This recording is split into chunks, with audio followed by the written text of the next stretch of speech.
भज गोविन्दं भज गोविन्दं गोविन्दं भज मूढमते भज गोविन्दं भज गोविन्दं गोविन्दं भज मूढमते सम्प्राप्ते सन्निहिते काले नहि नहि रक्षति डुक्रिं कर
भज गोविन्दं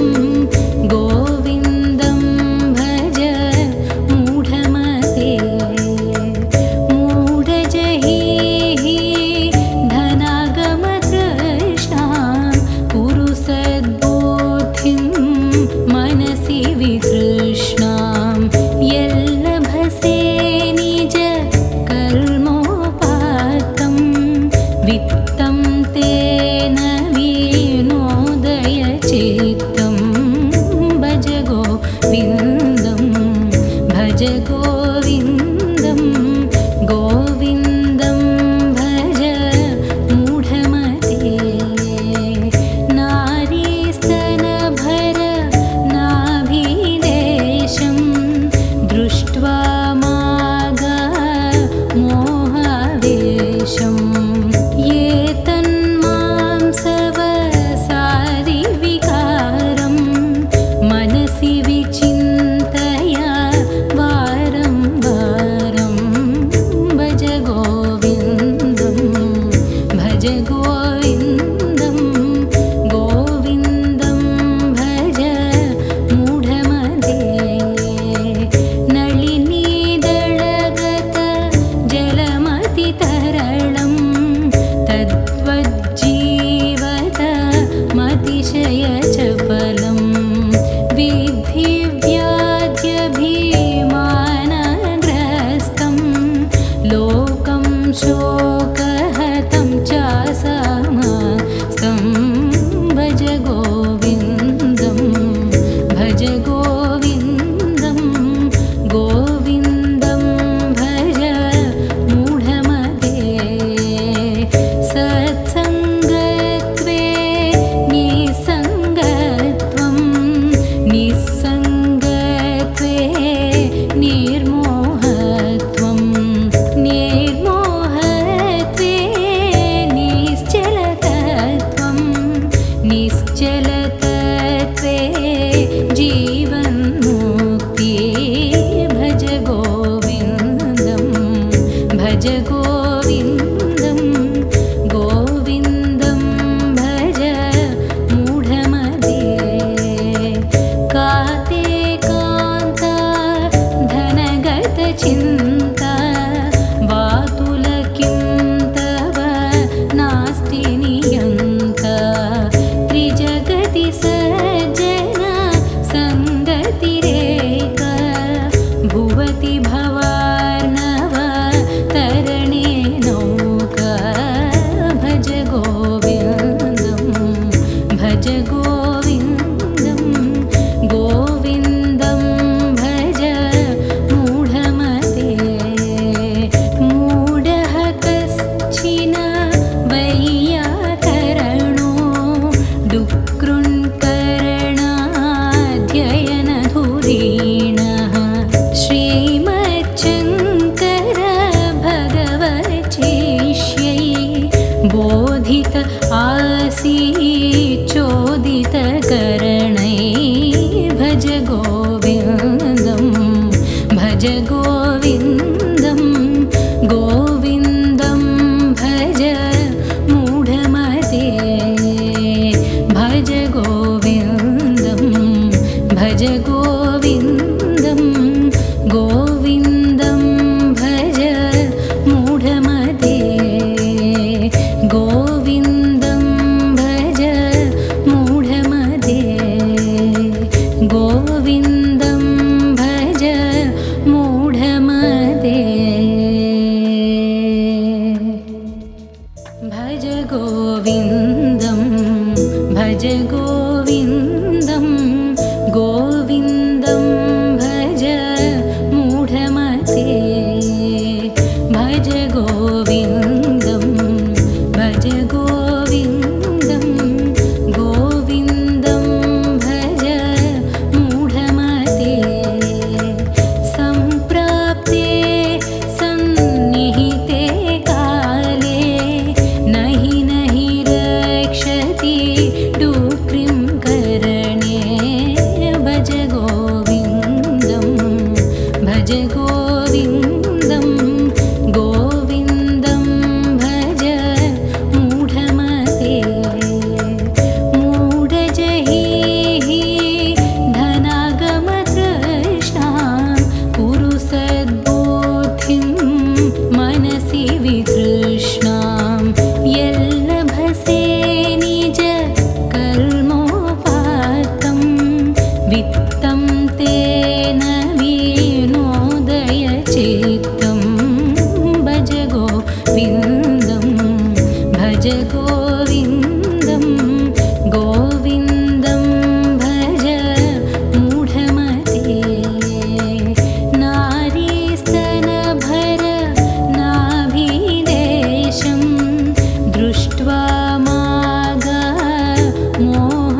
लोकं शोकहतं च समस्तं भज गोविन्दं भज गोविन्दं गोविन्दं भज मूढमते सत्सङ्गत्वे निसङ्गत्वं निस्सङ्गत्वे निर्मोहत्वं निर्मोहत्वे निश्चलतत्वं निश्चलतत्वे जीवन्मुक्ति भज गोविन्दं भज गोविन्दं गोविन्दं भज मूढमते काते कान्ता धनगतचिन्ता वातुल किं तव नास्ति नियन्ता त्रिजगति सज्जना सङ्गतिरेका भुवति भवार्णव तरणे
भज गोविन्दं गोविन्दं भज मूढमते गोविन्दं भज मूढमते गोविन्दं भज मूढमते भज गोविन्दं भज गोविन्दं गोविन्दं भज मूढमते भज गोविन्दं भज गोविन्दं गोविन्दं भज मूढमते सम्प्राप्ते सन्निहिते काले नहि नहि रक्षति डुक्रिं करणे भज गोविन्दं भज गोविन्दं गोविन्दं भज मूढमते मूढजहिः धनागमतृष्णां कुरु सद्बुद्धिं मनसि वितृष्णां यल्लभसे निज कर्मोपात्तं वित्तं तेन विनोदय चित्तं भज गोविन्दं भज गोविन्दं गोविन्दं भज मूढमते नारीस्तनभर नाभिदेशं दृष्ट्वा मागा मोहावेशं ये तन्मांसवसादिविकारं मनसि विचिन्तय वारं वारं भज गोविन्दं भज गोविन्दं गोविन्दं भज मूढमते नलिनीदळगत जलमतितरलं तद्वज्जीवत मतिशयचपलं विद्धि व्याध्यभिमानग्रस्तं लोकं शोकहतं चासमस्तं भज गोविन्दं भज गोविन्दं गोविन्दं भज मूढमते सत्सङ्गत्वे निसङ्गत्वं निस्सङ्गत्वे निर्मोहत्वं निर्मोहत्वे निश्चलतत्वं निश्चलतत्वे जीवन्मुक्ति भज गोविन्दं भज गोविन्दं गोविन्दं भज मूढमते काते कान्ता धनगतचिन्ता वातुलकिं तव नास्ति नियन्ता त्रिजगति सज्जन सङ्गतिरेका भुवति भवार्णव तरणे नौका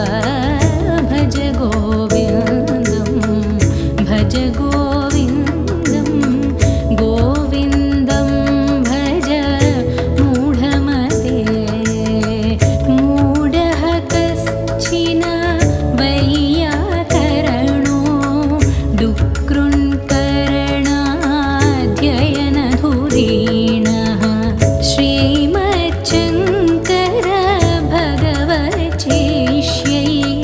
बोधित आसीच्चोदितकरणै भज गोविन्दं भज गोविन्दं गोविन्दं भज मूढमते भज गोविन्दं भज गोविन्दं गोविन्दं भज मूढमते गो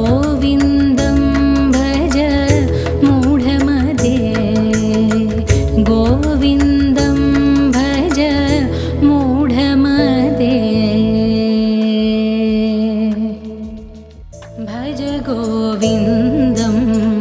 भज गोविन्दं गोविन्दं भज मूढमते भज गोविन्दं भज गोविन्दं गोविन्दं भज मूढमते सम्प्राप्ते सन्निहिते काले नहि नहि रक्षति डुक्रिं करणे भज गोविन्दं भज गोविन्दं गोविन्दं भज मूढमते मूढजहिः धनागमतृष्णां कुरु सद्बुद्धिं मनसि वितृष्णां यल्लभसे निज कर्मोपात्तं वित्तं तेन विनोदय चित्तं भज गोविन्दं भज गोविन्दं गोविन्दं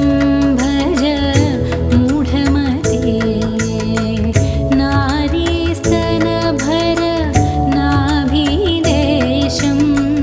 दृष्ट्वा मागा मोहावेशं ये तन्मांसवसादि विकारं मनसि विचिन्तय वारं वारं भज गोविन्दं भज गोविन्दं गोविन्दं भज मूढमते नलिनीदळगत जलमतितरलं तद्वज्जीवत मतिशयचपलं विद्धि व्याध्यभिमानग्रस्तं लोकं शोकहतं चासमस्तं भज गोविन्दं भज गोविन्दं गोविन्दं भज मूढमते सत्सङ्गत्वे निसङ्गत्वं निस्सङ्गत्वे निर्मोहत्वं निर्मोहत्वे निश्चलतत्वं निश्चलतत्वे जीवन्मुक्ति भज गोविन्दं भज गोविन्दं गोविन्दं भज मूढमते काते कान्ता धनगतचिन्ता वातुलकिं तव नास्ति नियन्ता त्रिजगति सज्जन सङ्गतिरेक भुवति भवार्णव तरणे नौका भज गोविन्दं भज गोविन्दं गोविन्दं भज मूढमते मूढः कश्चिन वैयाकरणो डुक्कृन्करणाध्ययनधुरीणः श्रीमच्छङ्कर भगवच्छिष्यै बोधित आसीच्चोदितकरणै भज गोविन्दं भज गोविन्दं गोविन्दं भज मूढमते भज गोविन्दं भज गोविन्दं गोविन्दं भज मूढमते गोविन्दं भज मूढमते गोविन्दं भज मूढमते।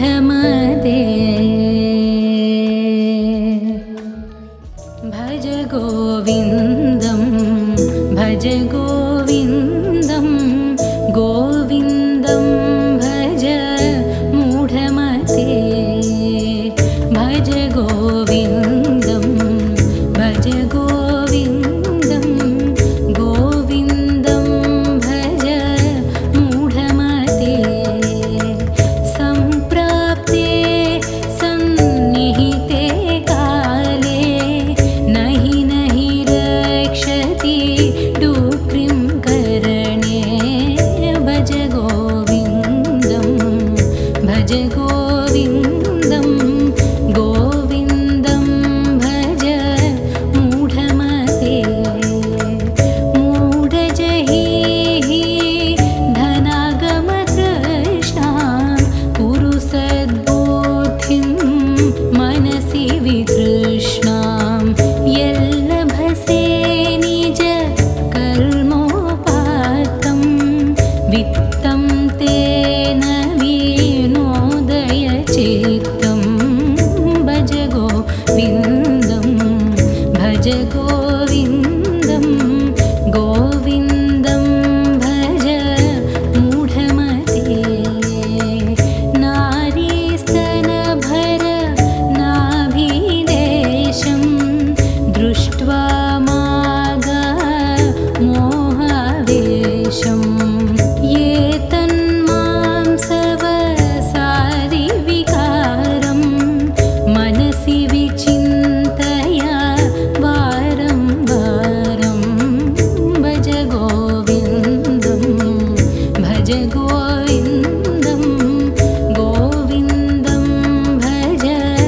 मूढमते नलिनीदळगत जलमतितरलं तद्वज्जीवत मतिशयचपलं विद्धि व्याज्यभिमानग्रस्तं लोकं शोकहतं च समस्तं भज गोविन्दं भज गोविन्दं गोविन्दं भज मूढमते सत्सङ्गत्वे निसङ्गत्वं निस्सङ्गत्वे निर्मोहत्वं निर्मोहत्वे निश्चलतत्वं निश्चलतत्वे जीवन्मुक्ति भज गोविन्दं भज गोविन्दं गोविन्दं भज मूढमते काते कान्ता धनगतचिन्ता वातुलकिं तव नास्ति नियन्ता त्रिजगति सज्जन सङ्गतिरेक भुवति भवार्णव तरणे नौका भज गोविन्दं भज गोविन्दं गोविन्दं भज मूढमते मूढः कश्चिन वैयाकरणो डुक्कृन्करणाध्ययनधुरीणः श्रीमच्छङ्कर भगवच्चिष्यै बोधित आसीच्चोदितकरणै भज गोविन्दं भज गोविन्दं गोविन्दं भज मूढमते भज गोविन्दं भज गोविन्दं गोविन्दं भज मूढमते गोविन्दं भज मूढमते गोविन्दं भज मूढमते भज गोविन्दं भज गोविन्दं गोविन्दं भज मूढमते भज गोविन्दं भज गोविन्दं गोविन्दं भज मूढमते सम्प्राप्ते सन्निहिते काले नहि नहि रक्षति डुक्रिं कर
शोकहतं चासमस्तं भज गोविन्दं भज गोविन्दं गोविन्दं भज मूढमते सत्सङ्गत्वे निसङ्गत्वं निस्सङ्गत्वे निर्मोहत्वं निर्मोहत्वे निश्चलतत्वं निश्चलतत्वे जीवन्मुक्ति भज गोविन्दं भज गोविन्दं गोविन्दं भज मूढमते काते कान्ता धनगतचिन्ता वातुल किं तव नास्ति नियन्ता त्रिजगति सज्जन सङ्गतिरेक भुवति भवार्णव तरणे नौका भज गोविन्दं भज गोविन्दं गोविन्दं भज मूढमते मूढः कश्चिन वैयाकरणो डुक्कृन्करणाध्ययनधुरीणः श्रीमच्छङ्कर भगवच्छिष्यै बोधित आसीच्चोदितकरणै भज गोविन्दं भज गोविन्दं गोविन्दं भज मूढमते भज गोविन्दं भज गोविन्दं गोविन्दं भज मूढमते गोविन्दं भज मूढमते गोविन्दं भज मूढमते भज गोविन्दं भज गोविन्दं गोविन्दं भज मूढमते भज गोविन्दं भज गोविन्दं गोविन्दं भज मूढमते सम्प्राप्ते सन्निहिते काले नहि नहि रक्षति डुक्रिं करणे भज गोविन्दं भज गोविन्दं गोविन्दं भज मूढमते मूढजहिः धनागमतृष्णां कुरु सद्बुद्धिं मनसि वितृष्णां यल्लभसे निज कर्मोपात्तं वित्तं तेन विनोदय चित्तं भज गोविन्दं भज गोविन्दं गोविन्दं भज मूढमते नारीस्तनभर नाभिदेशं दृष्ट्वा मागा मोहावेशं ये तन्मांसवसादिविकारं मनसि विचिन्तय वारं वारं भज गोविन्दं भज गोविन्दं गोविन्दं भज मूढमते नलिनीदळगत जलमतितरलं तद्वज्जीवत मतिशयचपलं विद्धि व्याध्यभिमानग्रस्तं लोकं शोकहतं चासमस्तं भज गोविन्दं भज गोविन्दं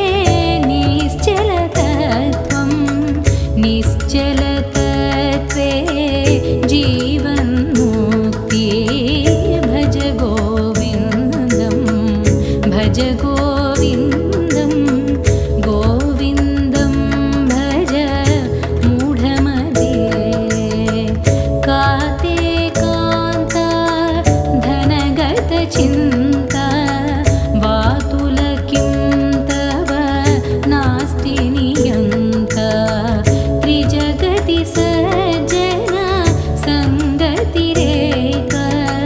भुवति भवार्णव तरणे नौका भज गोविन्दं भज गोविन्दं गोविन्दं भज मूढमते मूढः कश्चिन वैयाकरणो डुक्कृन्करणाध्ययनधुरीणः श्रीमच्छङ्कर भगवच्चेष्यै बोधित आसीच्चोदितकरणै भज गोविन्दम्